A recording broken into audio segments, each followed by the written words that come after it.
இவர் முதல்வராக வரணும்னு கருதினால்தானே அவர் வர முடியும். அப்படி அவர் கருதணும்னா அவர் அந்த மக்களின் உரிமை போராட்டங்கள், அந்த மக்களின் உரிமைகளுக்காக நின்றாதானே வர முடியும். வந்தா வரட்டும் சொல்றாரு. எங்களுக்கு அதுல மாற்று கருத்து இருக்கு. கே பாண்டியன் அங்க முதல்வர் ஆனா நாங்க எதிர்க்க போறோம் அல்லது அதை நாங்க ஏற்கலன்னு சொல்றாரு. நமக்கு அப்படி இல்லையே. நமக்கு அந்த மக்களுக்காக கே பாண்டியன் போராடி அந்த மக்களுக்காக நின்று முதல்வர் ஆனா நமக்கு என்ன மறுப்பு இருக்கு? இப்ப நீங்க மோடி இந்த கேள்வி கேட்கும் போது உங்க நிலைப்பாட்டை நீங்க மாற்றிக்கொள்வீங்களா? இப்படி செய்யக்கூடாது மோடி அவர்களே, நீங்கள் இப்படி செய்யக்கூடாது அப்படின்னு சொன்னா நீங்கள் இது இங்கே செய்யக்கூடாது இல்ல. இன்னொன்னு, இந்த வேற்றுமையில் ஒற்றுமை, பன்முகத்தன்மை, மோடி குறிப்பிட்ட அந்த வாதத்தில் நீங்கள் கண்டுகொள்ள, ஏன்னா அவர் ஒரு பாரதிய ஜனதா கட்சியினுடைய தலைமை அமைச்சர், RSS பின்புலமாக கொண்டு இயங்குகிற கட்சி, அதனுடைய அடையாளமாக முகமாக இருக்கிற மோடி தமிழன் ஒடிசாக்காரன்னு வேறுபடுத்தி பேசுறாருன்னா நாம் புரிந்து கொள்ள வேண்டும். இந்தியா என்பது பன்முகத்தன்மை கொண்டதல்ல, பல்வேறு தேசிய இனங்களை கொண்டது. இது ஒரே இந்தியாவாக இருக்க முடியாது, இருந்ததில்லை, பாருங்க இப்பவும் இல்லை என்பதைத்தான் மோடி நமக்கு எடுத்து காட்டுகிறார். இந்த இந்தியாங்கிற கட்டமைப்பு குறித்து நாம் தமிழர் கட்சியினுடைய நிலைப்பாடு என்ன என்ற கேள்வி அடுத்து வரும். நீங்கள் இந்த கட்டமைப்புக்குள் என்ன தமிழன் தான் ஆளணும்னு சொல்றீங்க, அப்ப இந்த கட்டமைப்புக்குள்ளேயே ஆளணும். இந்த கட்டமைப்பை எதிர்த்து, இந்த கட்டமைப்பை முறியடித்து இல்லை, இதற்குள்ளேயே அவன் தமிழன் ஆளணும்னு நீங்க சொல்றீங்க. நான் கேட்கிறது, தமிழன் தான் ஆளணும்னா தமிழ்நாட்டு முதலமைச்சரை யார் ஆளுகிறார்? தமிழ்நாட்டு முதலமைச்சரை யார் ஆளுகிறார்? அண்ணன் சீமான் அவர்கள் நாளைக்கு முதலமைச்சர் ஆகிவிடுகிறார்.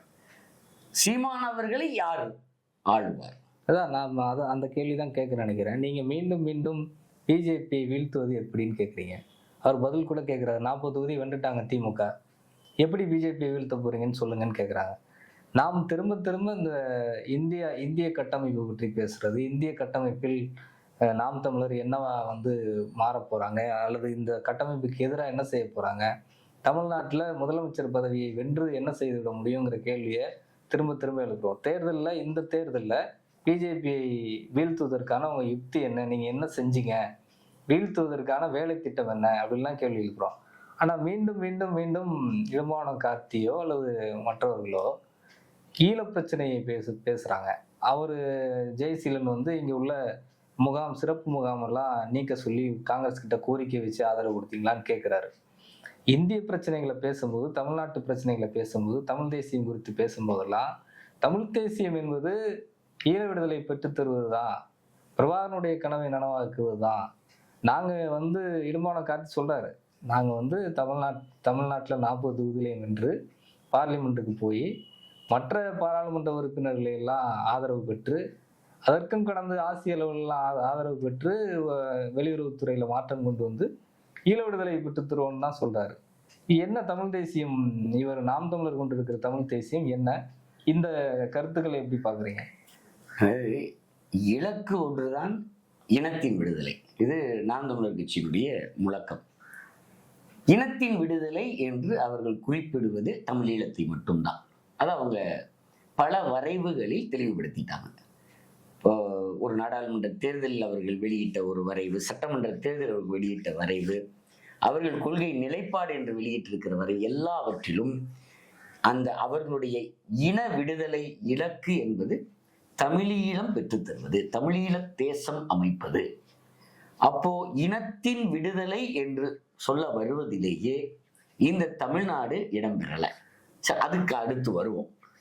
ஈழத்தை பெறுவதற்கு இவங்க சொல்லுகிற வழி, சீமான் அவர்கள் முதலமைச்சராகி எல்லா தேசிய இனத்தவர்களையும் ஒருங்கிணைத்து, தேசிய இன பிரதிநிதிகளையும் ஒருங்கிணைத்து, அவர்களை ஒரு கருத்திற்குள் கொண்டு வந்து இந்தியாவினுடைய வெளியுறவு கொள்கையை மாற்றி, அதன் அடிப்படையில் ஆசியாவின் நிலைப்பாட்டை மாற்றி ஈழம் பெற்றுத்தருகிற பெருங்கனவோடு நாங்கள் செயல்பட்டு கொண்டிருக்கிறோம் அப்படின்னு தம்பி இடும்பாவனம் கார்த்திக் சொல்றார். அப்போ சீமான் அவர்கள் முதலமைச்சர் ஆவது எதற்காக என்றால் தமிழீழ விடுதலையை பெற்றுத் தருவதற்காக. தமிழ்நாட்டுல முதலமைச்சர். ஆமா, தமிழ்நாட்டுல முதலமைச்சர். தமிழீழ விடுதலை என்கிற லட்சியத்தை வென்றெடுக்க நான் தமிழ்நாட்டில் முதல்வராக வேண்டும். பிரபாகரன் ஈழத்திலேயே தேர்தல் கட்சியில முதல்வர் ஆகணுங்கும் போது மறுக்கிறாரே. அல்ல, நீங்க முதல்வர் என்கிற பதவி அது அதிகாரமுள்ள பதவி. என இடும்பாவனம் கார்த்தி கேட்கிறாரு, முதலமைச்சர் பதவியே என்றாலே கண்காணி பதவி என்று ஐயா தியாக சொல்லுகிறார். அது ஒரு அடிமை பதவி, கண்காணி பதவின்னு சொல்றார். ஆனா அதே முதலமைச்சர் நீங்க கோரிக்கை மட்டும் வைப்பீங்களா என்று கேட்கிறார். நீங்க ஒரு தாசில்தார் இருக்கார், ஒரு வட்டாட்சியர் இருக்கார், அந்த பதவிக்கு என்று சில அதிகாரங்கள் இருக்கு. விஏஓ இருக்கிறார், மணிகாரர் இருக்கிறார், அவருக்கு சில அதிகாரங்கள் இருக்கு. அது மாதிரி முதலமைச்சருக்கு என்று சில அதிகாரங்கள் இருக்கு. அந்த அதிகாரத்துக்கு உட்பட்ட கோரிக்கைகளை நாம் வைக்கிறோம், அவ்வளவுதான். ஆனா இறுதியாக இறுதி நோக்கில் முதலமைச்சர் என்பவர் ஒரு கண்காணி பதவிதான். நீங்க அது இல்லைன்னு நீங்க ஈழத்தில் 2009 ஈழப்போரை நம்ம கலைஞர் கருணாநிதி அவர்கள் மீது திராவிட முன்னேற்றங்கள் மீது நம்ம வைக்கிற குற்றச்சாட்டு என்ன? துரோகம் இழைத்தார்கள். திராவிட முன்னேற்ற கழகம் ஏன் போரை நிறுத்தவில்லைன்னு கேட்டா அது முட்டாள்தனமானது. அவங்க போரை நிறுத்துற இடத்துலையும் இல்லை, நடத்துற இடத்துலையும் இல்லை. அந்த இறைமை எதுவும் ஒரு தமிழ்நாடு அரசுக்கு கிடையாது, முதல்வருக்கு கிடையாது. அவர்கள் குறைந்தபட்சம் அந்த பதவியிலிருந்து விலகி மக்களோடு நின்று இருக்கணும். நீங்க பதவிதான் முக்கியம்னு கொத்து கொத்தாக செத்து கொண்டிருந்த தமிழர்களை கூட நீங்கள் கண்டு கொள்ளாமல் உங்கள் பதவியில் ஒட்டி கொண்டிருந்தீர்கள்ங்கிறதான் அவங்க மேல வைக்கிற குற்றச்சாட்டு. ஏன்னா ஒரு முதல்வர் பதவி என்பது அதை செய்ய முடியாது. போரை நிறுத்துகிற அந்த அதிகாரம் அவருக்கு கிடையாது. போராடலாம், அவ்வளவுதான். நீங்க ஜெயலலிதா முதலமைச்சராக இருந்தபோது இலங்கை மீது பொருளாதார தடை விதிக்கணும், பொது வாக்கெடுப்பு நடத்தணும் என்றெல்லாம் சொன்னாங்க. அந்த தீர்மானம் என்னாச்சு? நீட் தமிழ்நாட்டில் விலக்கு பெறணும் என்று நிறைவேற்றப்பட்ட சட்டமன்ற தீர்மானம் என்னாச்சு? இப்படி நீங்கள் வரிசையாக எடுத்து போர் நிறுத்தம், ஐயோ தமிழினம் அழிகிறது என்று போர் நிறுத்தத்துக்காக சட்டமன்றத்தில் இயற்றப்பட்ட தீர்மானம் என்னாச்சு? இந்த தீர்மானங்கள் எல்லாமே தில்லி அரசினுடைய குப்பை தொட்டிக்குள் போகும்னா இந்த சட்ட பேரவையை அவர்கள் குப்பையாக கருதுகிறார்கள் பொருள். அப்ப இந்த சட்டப்பேரவையில் இருப்பவங்க யாரு? தமிழ்நாட்டின் பிரதிநிதிகள். தமிழ்நாட்டின் அனைத்து 8 கோடி மக்களினுடைய பிரதிநிதிகளை கொண்ட சட்டப்பேரவை இயற்றுகிற சட்ட முன்வடிவையோ தீர்மானங்களையோ நீ மதிக்க மாட்ட, தூக்கி வீசிடுவ என்றால் சட்டப்பேரவைக்கு அதிகாரம் இல்லைன்னு பொருள். சட்டப்பேரவைக்கு அதிகாரம் இல்லைன்னா சட்டப்பேரவையை தேர்ந்தெடுக்கிற தமிழ் மக்களுக்கு அதிகாரம் இல்லைன்னு பொருள். தமிழ் மக்களுக்கு அதிகாரம் இல்லைன்னா தமிழ் மக்கள் அடிமைகள் என்று பொருள். இந்த அடிமைத்தனத்தை ஒரு முதல்வர் பதவி அந்த அடிமைத்தனத்திலிருந்து இந்த மக்களை மீட்குமா? அவர்களை விடுதலை பெற்ற தமிழர்களாக, சுயமரியாதை உள்ள தமிழர்களாக, எந்த ஆதிக்கத்திற்கும் இடம் கொடுக்காத இறைமை உள்ள தமிழர்களாக ஒரு முதல்வர் பதவி ஆக்குமா? இதுதான் நம்மளுடைய கேள்வி. முதலமைச்சர் பதவியினால் இதையெல்லாம் செய்ய முடியும்னா சொல்லுங்க. செய்ய முடியும்னு நீங்களே சொல்லலை. அதனாலதான் நீங்க தமிழீழ விடுதலைக்காக நாங்கள் முதல்வர் ஆகணும்ன்றீங்க. தமிழ்நாட்டை ஒரு வெல்ஃபேர் ஸ்டேட் ஆக்குறதுக்காக, அந்த வெல்ஃபேர் ஸ்டேட் ஆக்குறதுக்கு நீங்க எல்லாமே செய்யுங்க, என்ன வேணா செய்யுங்க. ஆனால் தமிழ் தேசியம் என்றாலே முதல்வர் பதவி என்று முன்னிறுத்துவது தமிழ் தேசியத்திற்கு நன்மை செய்யவா தீங்கு செய்யவா? தமிழ் தேசியம் என்கிற கோட்பாட்டை, அந்த கோட்பாட்டையே நீங்கள் வளர்க்கிறீர்களா சிதைக்கிறீர்களா? நீங்க தலைவர் ஒன்று சொல்லிடுற தலைவர் பிரபாகரன் ஏன் முதலமைச்சர் ஆகவே இல்லை? நீங்கள் இந்திய இலங்கை ஒப்பந்தம் கையொப்பமாவதற்கு முன்னையே உங்களை முதலமைச்சர் ஆகணும்னு பேசி பார்த்தாங்களே. எம்ஜிஆர் கூப்பிட்டு பேசினார். எம்ஜிஆர் அவர் நிலைப்பாடை சொன்னோன்னா அது உங்களுடைய விஷயம்ட்டு போயிட்டாரு. இவர்கள் ஏறக்குறைய மிரட்டினார்கள், அசோகா ஹோட்டல்ல வச்சு மிரட்டினாங்க. இந்த மாகாணங்களை இணைத்தோம், நீங்க உங்களை முதலமைச்சர் ஆவது நான் என் மக்களுக்கு செய்கிற துரோகம் என்று நம் தலைவர் பிரபாகரன் சொன்னாரா இல்லையா? வரதராஜ பெருமாள் முதலமைச்சர் ஆனார்ல, வடக்கு மாகாணத்தினுடைய முதலமைச்சர் ஆனார்ல, வடக்கு மாகாணம் தானே சரியா முதலமைச்சரான வரதராஜ பெருமாளை நாம் துரோகி என்று அழைக்கிறோமா இல்லையா? தமிழீழ மக்கள் தமிழீழ விடுதலை ஆற்றல்கள் துரோகி என்று அழைத்தார்கள். அப்போ ஈழத்தில் முதலமைச்சர் ஆவது துரோகம் என்றால் தமிழ்நாட்டில் முதலமைச்சர் ஆவது எப்படி விடுதலை அரசியலாகும்? அதனால்தான் நீங்க திட்டமிட்டு அல்லது மிக மிக துல்லியமாக தமிழ்நாடு ஒரு தேசம் என்று பேச மறுக்கிறீங்க. நீங்க ஒரு நாடாளுமன்ற தேர்தலினுடைய வரைவு அறிக்கையில் குறிப்பிடுறீங்க, ஒரே நாடு, ஒரே தேர்தல், ஒரே மொழி, ஒரே பண்பாடு என்பதெல்லாம் இந்தியாவினுடைய ஒருமைப்பாட்டை சிதைத்து விடும், இந்தியாவுடைய இறையாண்மையை சிதைத்து விடும்னு எழுதுறீங்க. இன்னொரு இடத்துல அண்ணன் சீமான் என்ன சொல்றாரு, காமராஜரையும் முத்துராமலிங்க தேவரையும் பாருங்கள், இவர்கள் இந்த நாட்டின் விடுதலைக்காக உழைத்தவர்கள், போராடியவர்கள். அண்ணா என்ன செய்தார் அப்படின்னு கேட்குறீங்க. நல்லக்கண்ணுவையும் கருணாநிதியையும் ஒப்பிட்டு, நல்லக்கண்ணு இந்திய விடுதலைக்காக உழைத்தவர், சிறைக்கு போனார், மீசையை சுட்டாங்க, கருணாநிதி இந்த இந்திய விடுதலைக்காக என்ன செய்தார்னு கேட்கிற இடத்திற்கு நீங்கள் போயிட்டீங்க. உங்களுடைய சந்தர்ப்பவாத அரசியல், அல்லது அதை எப்படி சொல்றது, நீங்க இந்திய விடுதலைக்கு பாடுபட்டவர்களைத்தான் மதிக்கணுமா? நீங்கள் அண்ணா தமிழ்நாடு விடுதலையை முன்னெடுத்தவர், மறந்துடக்கூடாது. திராவிட முன்னேற்ற கழகம் ஒரு விடுதலை கட்சி, தமிழ்நாட்டின் விடுதலைக்காக நின்ற கட்சி. இந்த விடுதலை யார் ஆதரிப்பீங்களோ அவங்கள நாங்க தேர்தலில் ஆதரிக்கிறோம்னு எழுதி வாங்கி அவர்களுக்காக உழைத்த கட்சி. அவர்கள் தேர்தல் அரசியலுக்குள் வந்தார்கள், எல்லாத்தையும் விட்டாங்க, மாநில சுயாட்சின்னு போனாங்க, கூட்டாட்சின்னாங்க, எல்லாம் சொன்னாங்க. அந்த நிலைப்பாடாவது இன்றைக்கு உங்களுக்கு இருக்கா? அப்ப தமிழ்நாட்டுக்குன்னு ஒரு வரலாறு இருக்கு.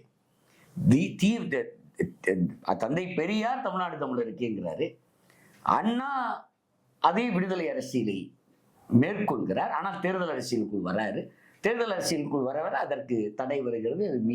அப்போ மாநில சுயாட்சி, அந்த விடுதலை கோரிக்கையை நான் கைவிடுறேன், அதுக்கான காரணங்கள் அப்படியே இருக்குன்னு சொல்லிட்டு மாநில சுயாட்சிக்கு வந்துடுறாரு. அதிலிருந்து நாம் தமிழர் கட்சி என்ன படிப்பினையை பெறுகிறதுன்னு பார்க்கணுமா இல்லையா? அப்ப அந்த படிப்பினையை நான் பெறமாட்டேன், பெறக்கூடாது. அந்த பெற்றா நான் இந்திய அமைப்புக்குள்ள அரசியல் இருக்க முடியும், தேர்தல் அரசியலில் பங்கேற்க முடியாது, நான் முதலமைச்சர் ஆக முடியாது என்பதனால் இந்திய விடுதலையோடு அண்ணாவை ஒப்பிட்டு பேசுறீங்களா? அப்ப பெரியார் துக்க நாள்னு சொன்னாரே, அது குறித்து நாம் தமிழர் கட்சியோட நிலைப்பாடை வெளிப்படையா சொல்லுவீங்களா? இல்லை, துக்க நாள் இல்லை, அது மகிழ்ச்சிக்குரிய நாள், அதுதான் நம்மளுடைய எதிர்காலத்தையே தீர்மானித்த நாள். இன்றைக்கு தமிழ்நாடு இப்படி இருக்குன்னா, நான் முதல்வராகிற அளவுக்கு இருக்குன்னா அதற்கு இந்த சுதந்திரம் தான் காரணம்னு பேசுவீங்களா? பேசுவதை தமிழ் தேசியம்னு சொல்ல முடியுமா? நீங்க முதல்வராவது என்பது, இந்த முதல்வராகிற கனவு என்பது தமிழ் தேசியத்திற்கு நன்மை செய்வதா? அதை தமிழ் தேசியம் அல்ல, முதல்வர் ஆவது என்பது தமிழ் தேசியம் அல்ல. மீண்டும் மீண்டும் அதான் நான் கேட்க வரேன். அதாவது ஜோல்னா பையில இருந்த தமிழ் தேசியத்தை, மஞ்சப்பையில அலைஞ்சு தெரிஞ்சிட்டு இருந்த தமிழ் தேசியத்தை, நரைமுடிக்குள்ள இருந்த தமிழ் தேசியத்தை இன்றைக்கு இளைஞர்கள் மத்தியில நாங்க பரவ செஞ்சிருக்கோம். அதனுடைய விளைவு தான் இன்னைக்கு 8% வாக்குகள், இந்த அங்கீகாரம் எல்லாம். இப்போ எவ்வளவு பெரிய தமிழ் தேசத்துக்கு ஒரு திறந்த வெளியை ஏற்படுத்தியிருக்கோம் அப்படிங்கிறது அவங்களுடைய வாதம். இப்போ என்ன தமிழ் தேசியம்னா அவர்கள் கருதுவது என்ன, நாம் முன்வைக்கிற தமிழ் தேசியம் தான் இல்லை. தமிழ் தேசியம் என்றால் இப்போ தமிழ்தான் ஆட்சி மொழியா இருக்கணும், தமிழ் வழி கல்வி வேண்டும், தமிழ் வழிபாட்டு உரிமையாகணும், தமிழ் உயர்நீதிமன்ற மொழியாகணும் என்று கோரி போராடினால், மக்களை திரட்டினால் அது தமிழ் தேசியம். அது தமிழ் தேசியத்தினுடைய ஒரு கூறு. இப்படி ஒன்றொன்றையும் நாம சொல்லலாம். தமிழ் மக்களுடைய உரிமைகளுக்காக, தமிழர் என்கிற அடையாளத்தின் கீழ் நம்முடைய தமிழ் மொழிக்காக, இன்ன பிற உரிமைகளுக்காக நீங்க போராடுறீங்க அப்படின்னா அது தமிழ் தேசியத்தினுடைய கூறுகள். ஆனா இறுதியாக தமிழ் தேசியம் என்பது என்னன்னு சொல்றோம். நீங்கள் தமிழை ஆட்சி மொழி ஆக்கணும்னா தமிழ்தான் நம்மை ஆள வேண்டும், தமிழ் ஒரு தேசிய மொழியாக இருக்கணும்னா தமிழ் தேசியம் வேண்டும், தமிழ் தேசிய விடுதலை வேண்டும், தமிழர்களுக்கு இறையாண்மை வேண்டும். ஏன்னா இறைமை என்றால் அந்த இறைமை என்பது என்ன, ஒரு காலத்தில் ஒரு மன்னருக்கு தான் எல்லா அதிகாரமும் இருந்தது. அப்படி நாம் இன்றைக்கு ஒரு தேசிய இனத்திற்கு இருக்கணும்னு சொல்றோம். சாவரின் தான் மன்னனுக்கு எல்லா அதிகாரமும் அன்றைக்கு இருந்தது. இன்றைக்கு அதுவே மக்களுக்கு இருக்கணும்னு சொல்றோம். தமிழ் மக்களுக்கு இருக்கணும், தமிழர்களுக்கு இருக்கணும் அப்படின்னு சொல்றோம். இதுதான் இறைமை என்பது. இந்த குறிக்கோளின் முன்வைத்து நீங்கள் இந்த இளைஞர்களை அணிதிரட்டி இருக்கிறீர்களா அப்படின்னு நம்ம கேட்கிறோம். நீங்க இளைஞர்கள் வந்திருக்காங்க, ஆனா உங்களிடம் தமிழ் தேசிய கூறுகள் இருக்கு, தமிழ் உணர்வை நீங்கள் கொண்டு போய் சேர்க்கிறீங்க, தமிழன் என்கிற அந்த உணர்வை நீங்கள் பரவலாக்கி இருக்கிறீங்க. நீங்க தமிழர் தலைவர்களை நீங்க மறைமலை அடிகள், கியாபி விஸ்வநாதம் போன்ற தலைவர்களை எல்லாம் நீங்கள் வெகுமக்களிடம் கொண்டு போய் சேர்த்திருக்கிறீங்க. இது எதுவுமே மறுப்பதற்கு இல்லை. ஆனால் இறுதியான நோக்கில் நீங்கள் தமிழ் தேசிய விடுதலையை முன்னெடுக்கிறீங்களா? தமிழ்நாட்டை முதலில் தேசம் என்று கருதுகிறீர்களா? இதான் நான் முதல்ல கேட்கிற கேள்வி. அப்போ நீங்க என்ன சொல்லுங்க, முதல்வராவதற்காக அல்லது தமிழீழ விடுதலையை வென்றெடுப்பதற்காக நாங்கள் இந்த மக்களை அணிதிரட்டியிருக்கோம், இந்த இளைஞர்களை அணிதிரட்டி இருக்கிறோம்னு சொல்லுங்க. இந்த அணிதிரட்சி என்பது ஈழப்போர் 2009 அந்த ஈழத்தின் சாவுகளில் இருந்து, அந்த ரத்தத்திலிருந்து வந்த எழுச்சி. அன்றைக்கு அப்படிப்பட்ட படுகொலை நிகழ்ந்து கொண்டிருக்கிற போது, கொத்து கொத்தாக சாகிற போது, திமுகவும் அதிமுகவும் பாரதிய ஜனதாவும் காங்கிரசும் எல்லோரும் ஒரு குட்டையில் உரிய மட்டைகளாக நின்ற போது நீங்கள் இந்த எழுச்சியை எடுத்துக்கொண்டீர்கள். அதில் ஒன்று தவறில்லை. அது இயல்பா அந்த மக்களுக்கு இவர்கள் மீது வருகிற வெறுப்பு, இவர்கள் நேர்மையாக இல்லை, நம் மக்களுக்காக இல்லை என்பது இயல்பாக வரும். அதிலிருந்து இந்த இளைஞர்களுக்கு நீங்கள் என்ன அரசியலை கொடுத்திருக்கீங்க? நீங்கள் இன்றைக்கு முன்னெடுத்துக்கிட்டு இருக்கிற அரசியல் திராவிட முன்னேற்ற கழகத்தினுடைய அரசியல். நீங்க மறுக்க முடியுமா? திராவிட முன்னேற்ற கழகம் அன்றைக்கு என்ன பேசியதோ, என்ன செய்ததோ, இறுதியில் எங்கே வந்து நின்றதோ அதை நீங்கள் தொடக்கத்திலேயே எடுத்து வைத்திருக்கீங்க. அப்போ திராவிடம் அதைத்தான் ஏன்னா திராவிடம் என்றால் இந்திய ஆதிக்கத்தை எதிர்ப்பது, வடவர் ஆதிக்கத்தை எதிர்ப்பது மட்டுமல்ல, நீங்கள் தமிழ்நாடு விடுதலை கோருவது. இது ஆதிக்கத்தை எதிர்ப்பது இல்லை. தந்தை பெரியார் திரும்ப திரும்ப சொன்னார், திராவிடர் கழகத்தினுடைய லட்சியங்கள் 2, ஒன்று சாதி ஒழிப்பு, இன்னொன்று தமிழ்நாட்டு பிரிவினை. இதை வெளிப்படையாக திரும்ப திரும்ப பெரியார் சொன்னார். இப்ப இடும்பாவனம் கேட்கிறாரு, தமிழ்நாட்டை தமிழன் தான் ஆள வேண்டும்னு சொல்றீங்க, அதுக்கு தோழர் தியாகு அதுக்கு சட்ட திருத்தம் செய்யணும்ல, சட்ட திருத்தம் செய்யாம எப்படி ஆக முடியும்னு கேள்வி எழுப்புவதற்கு இடும்பாவனம் கார்த்தி சொல்றாரு, பெரியார் தமிழ்நாடு தமிழருக்கேன்னு முழக்கம் எழுப்பினாரு, அதுக்கு என்ன சட்ட திருத்தம் செய்துட்டா முழக்கம் எழுப்பார், அப்ப அந்த முழக்கத்துக்கு தேவையில்லை, நாங்க முழக்கம். அவருடையது அரசியல் முழக்கம், விடுதலை முழக்கம், இந்த இந்திய கட்டமைப்பில் நாங்கள் இருக்க மாட்டோம் என்பதற்கான முழக்கம். இந்த இந்திய அரசமைப்பு எங்களுக்கான அரசமைப்பு அல்ல, இந்த அரசமைப்பை எழுதுகிற இடத்தில் தமிழர்களுக்கு இடமே இல்லை, இதை திருத்துகிற வாய்ப்பை இந்த அரசமைப்பு தமிழர்களுக்கு வழங்கவில்லை என்றெல்லாம் சொல்லி அவர் தமிழ்நாடு தமிழருக்கேன்னு முழங்கினார். 38 இதெல்லாம் சொல்லல, ஆனா 56 சொன்னார், இறுதி வரை சொன்னார் தமிழ்நாடு தமிழ். அது ஒரு விடுதலை முழக்கம், இந்த கட்டமைப்பிலிருந்து வெளியேறுவதற்கான முழக்கம், இந்த ஆதிக்கத்தை உடைத்தெறிந்து விடுதலை பெறுவதற்கான முழக்கம். அதற்கு சட்ட திருத்தம் தேவையில்லை. ஆனால் நீங்கள் இந்த இந்தியா என்கிற கட்டமைப்புக்குள்ளதான் எல்லாமே பேசுறீங்க. பிரதமர் தலைமை அமைச்சர் சுழற்சி முறையில் அமையணும் அப்படின்னு சொல்றீங்க, மாநிலங்களவை உறுப்பினர்களை அமைச்சர் ஆக்கக்கூடாது அப்படின்னு சொல்றீங்க, 3 சட்டமன்ற தொகுதிகள்ல ஒரு நாடாளுமன்ற தொகுதி ஆகணும் அப்படின்னு சொல்றீங்க. இப்படியெல்லாம் குடியரசுத் தலைவரை மக்கள் நேரடியாக தேர்ந்தெடுக்கணும், வாக்களித்து தேர்ந்தெடுக்கணும் அப்படின்னு ஒரு நாடாளுமன்ற தேர்தலை பொறுத்து சொல்றீங்க. இதற்கு எல்லாம் சட்ட திருத்தம் வேணுமா இல்லையான்னு கேட்கிறோம். இது இந்த கட்டமைப்புக்குட்பட்டது. இந்த கட்டமைப்பு என்பது இந்திய அரசமைப்பு சட்டத்தால் ஆளப்படுகிறது. சட்டத்தின் ஆட்சி தானே இது. அரசமைப்பு சட்டம் ஆளுகிற இந்த கட்டமைப்பில் ஒரு மாற்றம் வேண்டுமானால் அரசியலமைப்பு சட்டத்தை திருத்தணும். தமிழன் தான் ஆளணும், அப்படின்னா தமிழன் தான் வாக்களிக்கணும். இது எல்லாத்துக்கும் சட்ட திருத்தம் வேணும்ல. இங்க பி.கே. பாண்டியன் ஒடிசால நினைத்தால் முதல்வர் ஆகலாம், அவர் இங்க நம்ம ஆகலாம். அப்படி ஆகவே கூடாது என்றால் அதற்கு சட்ட திருத்தம் வேணும். சட்ட திருத்தம் எப்படி செய்வீங்கன்னு நம்ம அடுத்து கேட்கிறோம். சட்ட திருத்தத்துக்கு என்ன வாய்ப்பு இருக்கு? இந்திய அரசமைப்பில் நாடாளுமன்றத்தில் 3/2 பெரும்பான்மை வேணும்.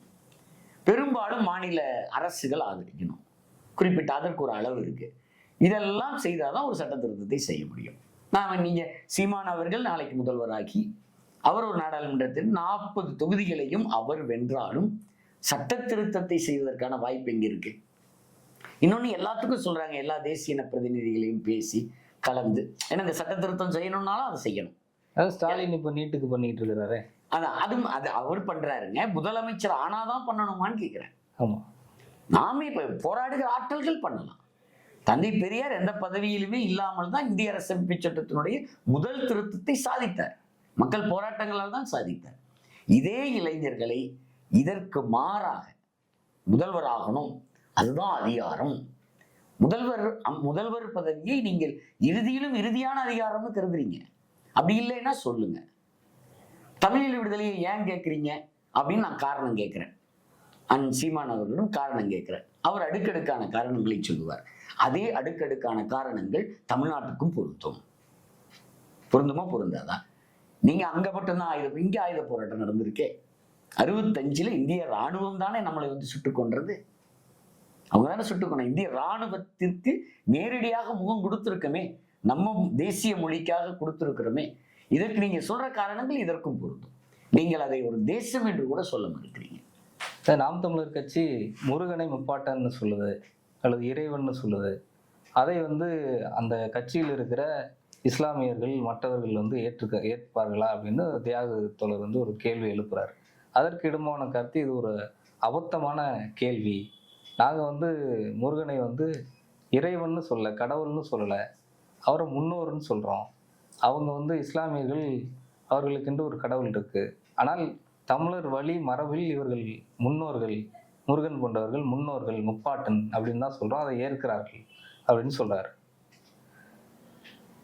நாம ஒரு தேசிய விடுதலைக்காக இருக்கிற நாம், அந்த தேசிய விடுதலைக்கு தலைமை வகிக்கிற அந்த தலைமையில் இருப்பவர்கள் எந்த மதத்தையும் நிறுத்தக்கூடாது. நீங்கள் அதுக்கு தலைவர் பிரபாகரனையே முன்னுதாரணமாக கொள்ளலாம். அவர் ஒரு முருக பக்தர். தமிழர்கள் பெரும்பாலும் சைவர்கள். பௌத்த பேரினவாதத்திற்கு எதிராக என்று கூட இவர்கள் எந்த மதத்தையும் முன்னிறுத்தல. ஏன் முன்னிறுத்தல? நீங்க இப்ப அண்மையில கூட ஒரு ஜெகத் கஸ்பர் தலைவரிடம் அந்த நேர்காணல ஒன்று, நீங்கள் போர்க்களத்தில் பலமுறை நீங்கள் உயிர் பிழைத்திருப்பீங்க, நீங்கள் சாவின் விளிம்புக்கு போய் திரும்பி இருப்பீங்க, அப்பெல்லாம் நீங்க என்ன கருதுவீங்க அப்படின்னு கேட்கும்போது தலைவர் பதில் சொல்ற, எனக்கு இன்னும் நிறைய கடமைகள் மிச்சப்பட்டிருக்கு அப்படின்னு நான் நினைச்சுப்பேன். உடனே இவர் ஜெகத் கஸ்பர் கேட்கிறார், திரும்ப கேட்கிறார், கடவுளின் அருளால் தான் நீங்க காப்பாற்றப்பட்டீங்க, உங்க உயிர் பிழைத்தீங்கன்னு சொல்லலாமா அப்படிங்கும்போது தலைவர் பலமாக சிரித்து விட்டு, இயற்கையின் அருளால் என்று பதில் சொல்றார். இப்படி சொல்லலாம் ஒரு தலைமை. நீங்களே பட்டை அடித்துக் கொண்டு, நீங்களே அந்த மத அடையாளத்தோடு இருந்து கொண்டு எப்படி ஒரு தேசிய விடுதலைக்கான தலைமை, தேசிய தலைமை எப்படி நீங்கள் கை கொள்ள முடியும்? நீங்க இப்போ மு.க. ஸ்டாலினுடைய துணைவியார் கோயில்களுக்கு போவதை எத்தனை பேர் விமர்சிக்கிறோம். அது மாதிரி ஸ்டாலின் நாளைக்கு போறாருன்னு வச்சுக்கோங்க, அவருக்கு இறை மறுப்பு கொள்கை இல்லை, அவர் போறாரு அப்படின்னா எப்படி இருக்கும்? அது யோகி ஆதித்யநாத்தினுடைய உடை பாருங்க, உடை அவர் அப்ப என்ன வேணா, ஆனால் அவர் யாருக்கான முதலமைச்சர், யாருக்கான முதலமைச்சராக இருக்கிறார், எந்த தலைமையை ஏற்றுக்கொண்டிருக்கிறார்? RSS தலைமையை ஏற்றுக்கொண்டிருக்கிறார். இதெல்லாம் அந்த சிறுபான்மை மக்களை அது அச்சுறுத்துமா இல்லையா? இஸ்லாமிய மக்களை, கிறிஸ்துவ மக்களை அது அச்சுறுத்துமா இல்லையா? இவர்களை நீங்கள் இரண்டாம் கட்டமாக கருதுவதால் தான் உங்களால் இந்த நிலைப்பாட்டையை எடுக்க முடியும். சைவம்ங்கிறீங்க, வைணவம்ங்கிறீங்க. நீங்கள் ஈழத்தில் புத்த சிலைகள், புத்த அடையாளங்களை கண்டெடுத்ததாக சொல்றாங்க. அது பாதி உண்மை பாதி பொய்யாவும் இருக்கு. அப்படியே இருந்திருக்கிறாங்க. நீங்கள் ஒரு மதத்தை ஒரு நிறுவனமாக முன்வைப்பது, நீங்க தந்தை பெரியார் ராமர் படத்தை உடைத்தார் அல்லது எரித்தார். ஆனால் ஏன் ஐயனார் சிலைகளை ஏன் அவர் உடைக்கல? ஏன் சுடலைமாறனுடைய அந்த சாமியினுடைய சிலை, கருப்பராயன் சாமியினுடைய சிலைகள்லாம் ஏன் அவர் உடைக்கல? ஏன் ராமனுடைய சிலை? அது ஒரு குறியீடு, ஆதிக்கத்தின் குறியீடு, பார்ப்பனியத்தின் குறியீடு. அதை கொண்டு ராமராஜ்யம் என்கிறான். ராமராஜ்யம்னா என்னன்னா அது வர்ணாசிரம தர்மம். சாதி இருந்தால்தான் இந்த சமூகம் ஒழுங்கோடு இயங்கிக் கொண்டிருக்கும். அதுக்கு பேர் ராமராஜ்யம். ராமரை செருப்பால் அடித்தார், ஐயனாரை அடிக்கல. ஐயனாரை போய் கும்பிடாதீங்க, கருப்பராயனை கும்பிடாதீங்க, மதுரை வீரனை கும்பிடாதீங்கன்னு பெரியார் சொன்னது இல்லை. ஏன்னா அவருக்கு நோக்கமே வேறு. ஏன்னா நீங்க நீங்க இறை மறுப்பாளராக இருக்கலாம், நீங்கள் ஒரு இறையை வழிபடுகிறா இருக்கலாம். காந்தி 5 கோட்பாடு சொல்லுவார். அதில் ரொம்ப முக்கியமானது அரசியலில் மதம் கலக்கக்கூடாது. அதே காந்தியார் என்ன சொல்லிட்டு இருந்தவர்? நான் ஒரு இந்து சனாதனி என்று அறிவித்தவர் தான். அந்த கருத்தில் அவர் உறுதியோடு இருந்தார். ஆனால் அரசியலில் அந்த கருத்து, அந்த சித்தாந்தம் வரக்கூடாது என்பதில் அவர் தெளிவாக இருந்தார். அதனால்தான் அவர் கொல்லப்பட்டார். அவர் கொலைக்கு காரணமே அதுதான். அதில் அவர் தெளிவாக இருந்தார். மதச்சார்பின்மை. ஏன்னா நீங்க இஸ்லாமியர்கள் இயல்பிலேயே இந்த சமூகத்தில் ஒரு அச்சுறுத்தலோடு தான் வாழ்றாங்க. ஏன்னா அவங்களுக்கு எப்ப என்ன நடக்கும் என்பதே தெரியாத நிலை தான் இந்த நாட்டில், துணைக்கண்டத்துல இருக்கு. நீங்கள் பாபர் மசூதியை இடிக்கலாம், பாபர் மசூதி இடிப்பதை அநீதின்னு சொல்லலாம். சொன்ன பிறகும் ராமர் கோயிலை நீங்க அங்க கட்டலாம். அவங்களுக்கு ஏதோ ஒரு இடத்துல நீ கட்டிக்க பாங்கலாம். இதை கட்டுவதை அரசாங்கம் கண்காணிக்கும், அதை கண்காணிக்காது. இதை எல்லாவற்றுக்கும் அவர்கள் அமைதி காப்பது எதை காட்டுது? அதற்கு பிரதம மந்திரியே நேரில் சென்று அது திறப்பு பூஜை செய்கிறார். இவரு நம்ம RSS தலைவர் போகிறார். அவரை முதன்மையா இவங்க தான் இந்த நாட்டை ஆளுகிறார்கள். மோடி ஆட்சியில் இருக்கிற வரை இஸ்லாமிய மக்கள் என்ன அச்சுறுத்தலோடு வாழ்வார்களோ, அச்சு நிலையில் வாழ்வார்களோ, அதுதான் நாளைக்கு இங்க நடக்கும். ஒரு மதத்தை நாம் முன்னிறுத்தக்கூடாது, நிறுவனமாக முன்னிறுத்தக்கூடாது.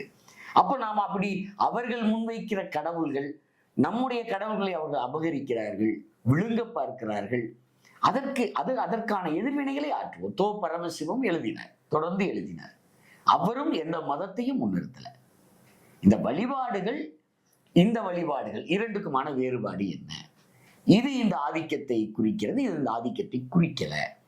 இதில் எந்த யாரினுடைய ஆதிக்கமும் இல்லை, பார்ப்பனர்களின் ஆதிக்கம் இதில் இல்லை, இதுல இருக்கு என்கிற வேறுபாடுகளை, நம்முடைய மரபை, நம்முடைய தொன்மங்களை அவர் வெளிக்காட்டினார். ஆனா ஒரு மதத்தை முன்னிட்டு அவர் இறுதி வரை பெரியாரிஸ்டாகத்தான் இருந்தார். ஆனா ஒரு மதம் என்கிற அந்த நிறுவனமாக்குவதை நாம் ஏற்க முடியாது. அது சிறுபான்மை மக்களை, ஏன்னா ஒரு முறை அண்ணன் சீமான் இஸ்லாமிய மக்கள் தமிழர்கள் அல்ல என்று சொன்னார். அதற்கு அவர் பல விளக்கங்களை அதற்கு பிறகு கொடுத்ததெல்லாம் இருக்கு. அப்போ இந்த கண்ணோட்டம் உங்களுக்குள் ஆழ இருப்பதால் தான் உங்களால எந்த தயக்கமும் இல்லாமல் முருகனை முன்னிறுத்துகிறீர்கள். உங்களுடைய வழிபாடுகளை, இந்த வழிபாடுகளை, பெரும்பான்மை மக்களுடைய வழிபாடுகளையே நீங்கள் முன்னிறுத்தி கட்சி நடத்த முடிகிறது. அந்த மக்களை நீங்கள், ஏன்னா அந்த மக்களை போய் கேட்டு பாருங்க. அந்த மக்களிடம் போய் நீ இப்படி இருக்கே என்ன பண்ணலான்னு கேட்டு பாருங்க. அவர்கள் எந்த நிலையில் வாழ்கிறார்கள் கேளுங்க. அவர்களை நம்மோடு இரண்டர கலக்க செய்து, நம்மோடு ஓருணர்வுடன் அவர்கள் பயணிக்க செய்வதை உங்களுடைய இந்த நிலைப்பாடு கெடுக்கும், தடுக்கும் என்று சொல்றோம்.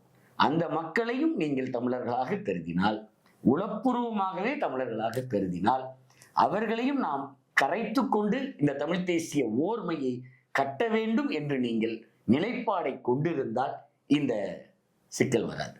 நாமளும் முருகனை குறிஞ்சி தலைவன் என்கிறோம், முப்பாட்டன் என்கிறோம், எல்லாம் சொல்றோம். இதை கொண்டு நீங்கள் ஒரு மதமாக முன்னிறுத்தக்கூடாது என்றுதான் சொல்றோம். அது ஒரு தேசிய தலைமை, தேசிய விடுதலை தலைமை செய்யக்கூடாது. இறுதியா ஒரு கேள்வி கேட்கிறேன். அந்த 2 பேட்டிகள்லையுமே தொடர் தியாக குறித்து பேசும்போது நம்முடைய வளர்ச்சியை கண்டு பொறாமையில புலம்புறாரு. இவர் ஜெய்சீலன் ஏகலைவன் சொல்லும்போது நீர்த்து போன ஒரு கொள்கையை வச்சுக்கிட்டு ஏதோ அவர் பேசிட்டு இருக்காரு. அவர் பேசுறது ஒன்றும் புரியல, அவர் பாட்டுக்கு ஓரமா எழுதிட்டு படிச்சுட்டு இருக்க வேண்டிதான், இது ஆந்தைகளின் அலறல் அப்படின்லாம் சொல்றாரு. அது குறித்து என்ன சொல்ற? பொதுவா இடும்பாவனம் கார்த்தி அவர் உயர்வாக சொல்லுகிறார். ஆனால் பேசுகிற போது மொன்னைத்தனமான வாதங்கள், இவ்வளவு மொன்னையாவா பேசுவீங்க என்று சொல்லுவதும், இவங்க வயிற்றடிச்சல் சொல்லுவோம். அவர் காலம் கடந்துட்டார், அவர் ஒரு ஓரமா இருக்கார். அவர் பேசிக்கிட்டு இருக்கணும்னு நினைக்கிறார். கருத்து வற்றி போச்சு. அவர் போராட்டுவதிலிருந்தெல்லாம் ஒதுங்கி கொண்டார்கள் என்றெல்லாம் நீங்கள் பேசுவது, அந்த பேசுவது குறித்து நாங்கள் ஒருபோதும் அலட்டிக்கொள்ள மாட்டோம். அப்படி தோழர் தியாகு எங்களுக்கு அரசியலை பயிற்றுவிக்கவில்லை. எங்களுக்கு தியாகுவை விட எங்கள் கொள்கைகள் முக்கியம். தோழர் தியாகுவுக்கு அவருக்கு நீங்கள் சொன்ன பதிலுக்கு பதில் சொல்வது என்பது எங்கள் அரசியலுக்காக, எங்கள் கொள்கைக்காக, எங்கள் மக்களுக்காக, தோழர் தியாகுவுக்காக அல்ல. அப்படித்தான் தோழர் தியாகு எங்களை பயிற்றுவித்திருக்கிறார் என்பதை மட்டும் அவர்களுக்கு விடையா சொல்லுவோம். தொடர்ந்து உரையாடுவோம். நேரத்துக்கும் கருத்துக்கும் நன்றி. நன்றி.